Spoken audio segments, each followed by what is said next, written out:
I am now pleased to introduce Dr. Michael Marion. For the last 3 years, Dr. Marion was the Associate Vice Provost and Adjunct Faculty at Drexel University, but was just appointed in September by Governor of California, Jerry Brown, to be the new Bureau Chief of the California Department of Consumer Affairs' Bureau of Private and Post-Secondary Education for the state of California. He is also a facilitator for the Mountain Valley chapter of the American Leadership Forum and just launched his own independent consulting firm, Marion EDU. As a senior administrator in higher education and government, Dr. Marion's responsibilities and expertise span a wide spectrum of areas in education and leadership across an array of educational settings. Not only has Dr. Marion established himself as a leader in higher education, serving students in public and private universities, but he is also a leader in the community. Dr. Marion promotes a strong commitment to civic engagement, recruitment, and retention initiatives within the region, and he has sat on many committees, boards, and commissions throughout his professional career. Presenting from the title, I Am Bias, I am pleased to introduce Dr. Michael Marion.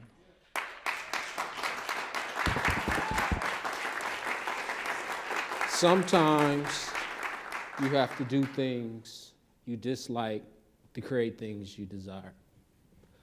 Sometimes we have to do things we dislike to create things we desire. Sometimes I have to do things I dislike to create things that I desire. Good afternoon, everybody. It is an honor and a pleasure to be with you today.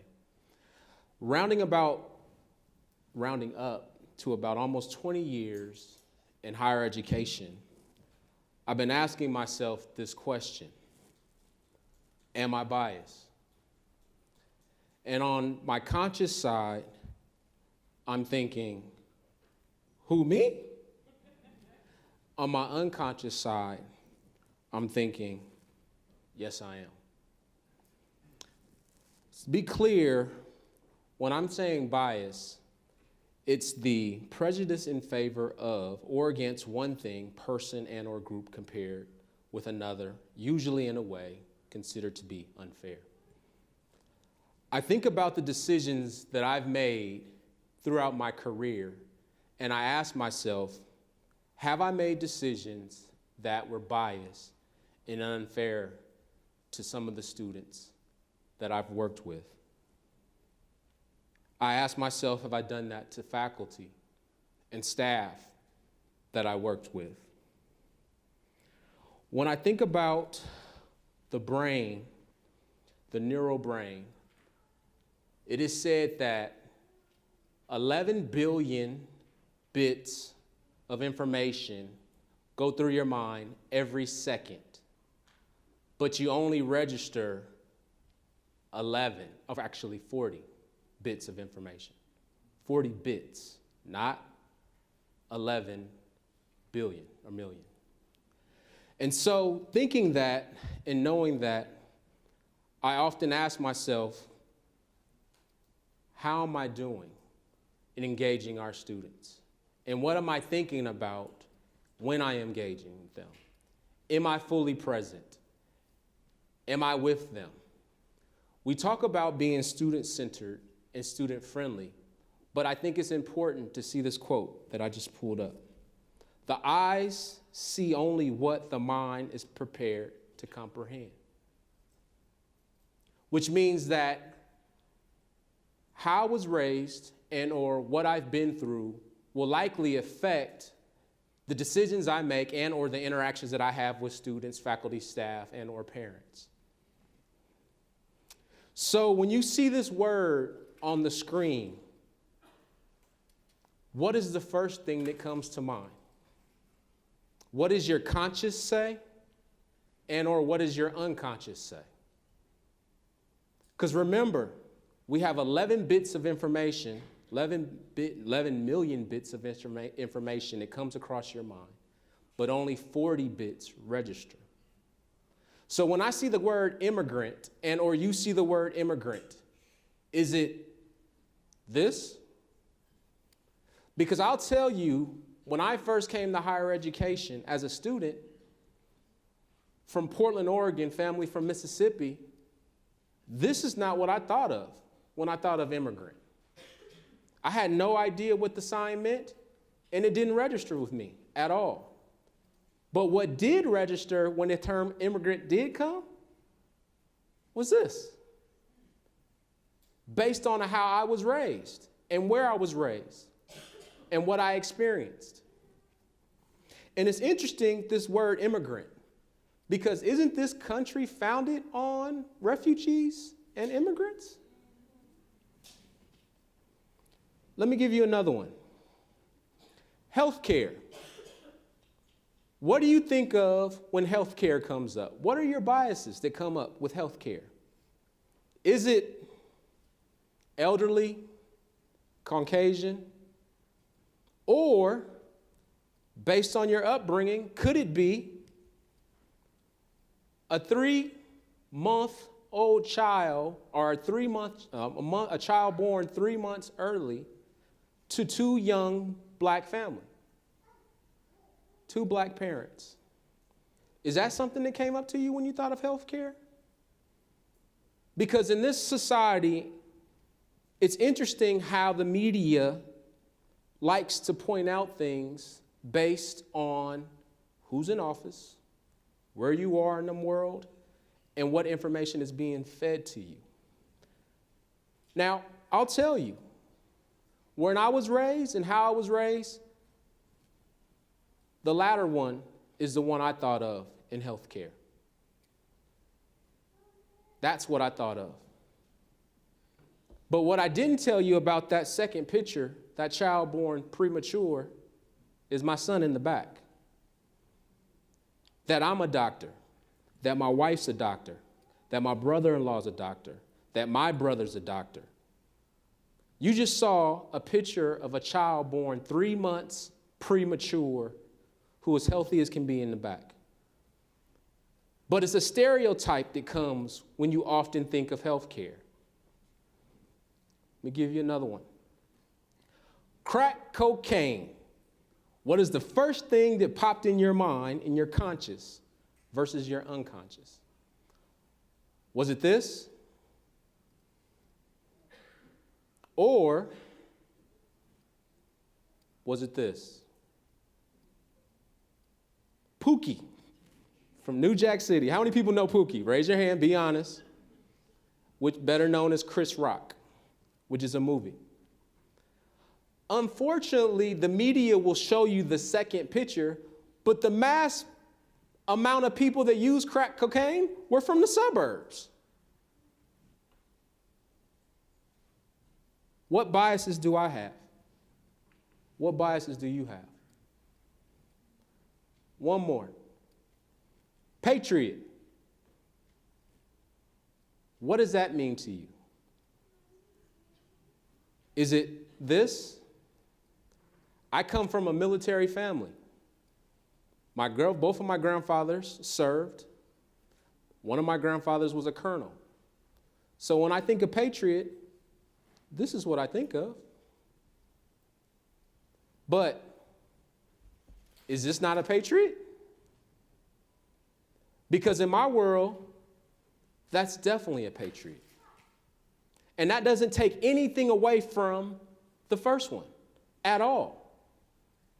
But in our society and where we are today, the media would like you to think that the first or the second one is the wrong one. We have to remember, as educators, why is this stuff important? Often we like to say that we're student-centered, student-friendly, and I believe that we are, wholeheartedly. But often I ask myself, are we not working in institutions that were established at a time in which they weren't established to support our student population? Were they not built upon principles and morals at a time when we were not allowed to go to institutions of higher education? And I think we have to be careful as educators to remember not only meeting our students where they are, but also checking ourselves as administrators, faculty, and staff, and making sure that the people that we are hiring are student-centered and student-friendly, but also don't dismiss their biases. We all have them. I have them. You have them. And so when we show up to engage with these students on our campus, are we our full self? Are we our authentic self? Or are we pretending to be somebody they want us to be? Because the policies and procedures that are set up on a lot of our campuses these days are not meant to serve the students in which we serve. And that's a conversation often people don't like to talk about. But as an educator and as a community, we have to be bold enough to be able to have some of these conversations. I have biases. I'm working with mine. As a gentleman that came up right before me, actually even before that, from Sac State, talked about doing work, counseling. We like to pretend that we don't have anything going on, but the reality is that we do. So what happens when that affluent student comes to our campuses and we're not an affluent student and we don't come from affluent background? How are we going to engage that student? It was a reality check to me when I went to USC because I was an inner city kid that got presented an amazing opportunity to go to USC one day where my grandfather went, where my father-in-law went. And to be able to be there on that stage and see students that looked just like me, that had a background that was nothing like mine. And to be able to make amazing things together and an impact throughout this state, throughout this nation, by going to USC. I was more comfortable living in South Central LA than I was in San Diego because I had a barbershop. I knew where the barbecue space was. Don't act like y'all don't like barbecue. And it was an honor for me. But at the same time, I knew my biases when I left USC and went to a PWI. And I knew I had to do some work to engage these students on a different level. And often we don't like to talk about that work we need to do because we all have it. Robert Saplinski talks about what's going on with us the second before we make a decision, the minutes before we make a decision, the hours all the way up to the millions of years before, which is interesting because I find this research very fascinating. Because often what it's saying is that not just the moment that you had before you interacted with the student or whomever, often there's things embedded inside of us that we don't know that's there from potentially millions of years ago. Whether it's slavery, whether it's, an abusive family or father. And when you engage with students, you have to remember you're bringing that stuff with you. And so you have to work through it and work with it. I'm going to leave you with this quote by Martin Luther King that's been powerful for me. Power without love is reckless and abusive. Power without love is reckless and abusive. And love without power is sentimental and cynic. Today in society and what we have going on, we have to make sure that we're bringing our own self and our whole self to our campuses for our students. But we also have to make sure the folks that we are hiring are bringing their whole self and their full self, and that they're actually ready to meet a student and students where they are and to help them get to where they want to be. Thank you. It's an honor to be here.